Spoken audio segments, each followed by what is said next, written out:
الحمد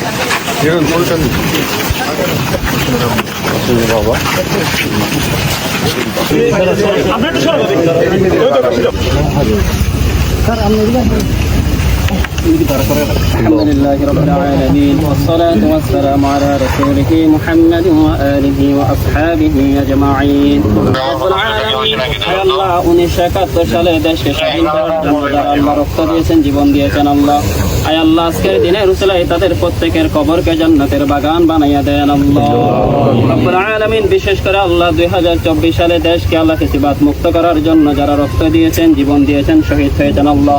আয় আল্লাহ আজকে জুলাই মাসে আমরা তাদের জন্য হাত তুললাম, তাদের জীবনের সমস্ত গুনাহ ক্ষমা করে দিয়া তাদের কবরকে জান্নাতের বাগান বানাইয়া দেন আল্লাহ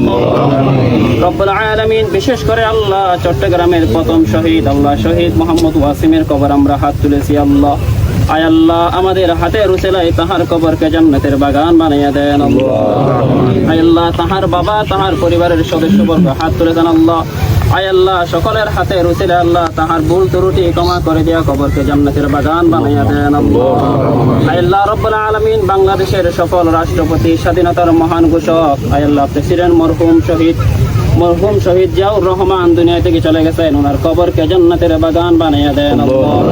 আয় আল্লাহ আমাদের মাননীয় প্রধানমন্ত্রী আম্মা জান আয় আল্লাহ সাবেক 3বারের সফল রাষ্ট্রপতি আল্লাহ দুনিয়া থেকে চলে গেছেন,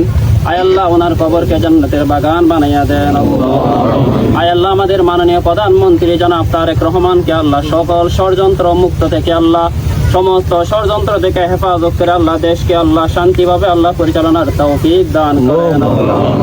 আয় আল্লাহ আমাদের মধ্যে হাত তুলেছেন আল্লাহ মুক্তিযুদ্ধ বিষয়ক প্রতিমন্ত্রী জনাব ইশরাক হোসেন হাত তুলেছেন আল্লাহ আয় আল্লাহ উনার আব্বা আল্লাহ রব্বুল আলামিন এই দেশের আল্লাহ একজন আল্লাহ শায়ক আল্লাহ আয় আল্লাহ জনাব সাদেক হোসেন খোকা দুনিয়া থেকে চলে গেছেন, ওনার কবরকে জান্নাতের বাগান বানাইয়া দেন আয় আল্লাহ আমাদের উপস্থিত মন্ত্রী মহোদয়কে আপনি কবুল আর মঞ্জুর করিয়া নেন আয় আল্লাহ ওনার অন্তরের সমস্ত ভালো উদ্দেশ্যগুলো আপনি গায়বী খাজানা থেকে পুরা করিয়া দেন আয় আল্লাহ আমরা যারা হাত তুলেছি আল্লাহ আমাদের পরিবার থেকে যারা দুনিয়া থেকে চলে গেছেন তাদের প্রত্যেকের কবরকে জান্নাতের বাগান বানাইয়া দেন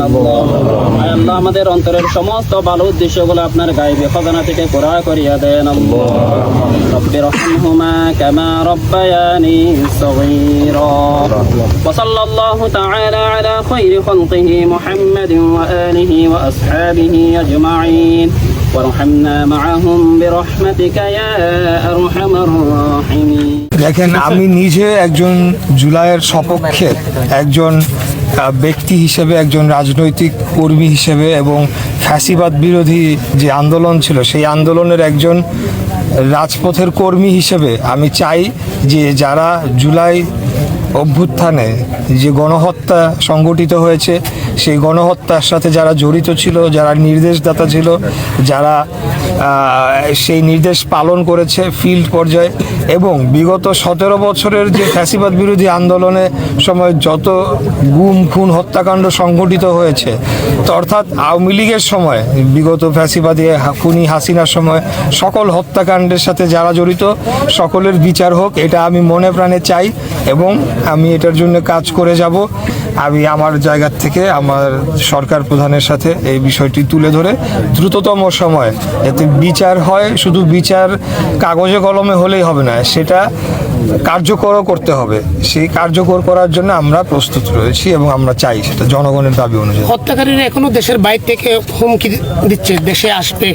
এরকম এইটার বিরুদ্ধে রাষ্ট্র কি ব্যবস্থা নিতে পারে? আমি দেখেন, আমি একজন রাজপথের কর্মী, ঠিক আছে। আমি বলবো যে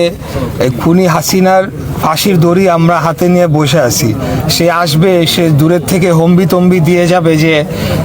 সে বাংলাদেশে আসবে, বাংলাদেশে এসে আবারও ফ্যাসিবাদ প্রতিষ্ঠা করবে। সেটা আমি মনে করি যে কেবলমাত্র তাদের রাজনৈতিক যে তারা যে বিলুপ্ত প্রায় হয়ে চলেছে সেটিকে কোনো রকমে জিয়ে রাখার জন্য এই ধরনের বক্তব্য তারা দিয়ে চলেছে। কিন্তু আমরা যারা ফ্যাসিবাদ বিরোধী আন্দোলনে সংগ্রাম করেছি, লড়াই করেছি এবং আমাদের ভাইদের যারা হত্যা করেছে তারা যদি আবার কোনো দিনও বাংলাদেশের মাটিতে এসে রাজনীতি করা তো দূরের কথা, বাংলাদেশের মাটিতে পা রাখা মাত্রই আমরা সেখানে জনগণকে সাথে নিয়ে এই ফাঁসির রায় কার্যকর করার জন্য যা করণীয় সকল কিছুই করব। আমি সহ কোটি কোটি লক্ষ লক্ষ যারা যুবক যারা এই আন্দোলনে শরিক হয়েছিল তারা এখনও জীবিত রয়েছে। আমি মনে করি বাংলাদেশের জনগণ এই আওয়ামী লীগ এবং ফ্যাসিবাদকে ঘৃণা ভরে প্রত্যাখ্যান করেছে এবং তারা এখন যে ধরনের বক্তব্য দিয়ে চলেছে এটা কেবলমাত্র তাদের রাজনৈতিক অস্তিত্ব টিকিয়ে রাখার একটা ক্ষুদ্র প্রয়াস মাত্র, কিন্তু সেটিকে আমরা কোনোভাবে সফল হতে দেব না। আমরা তাদের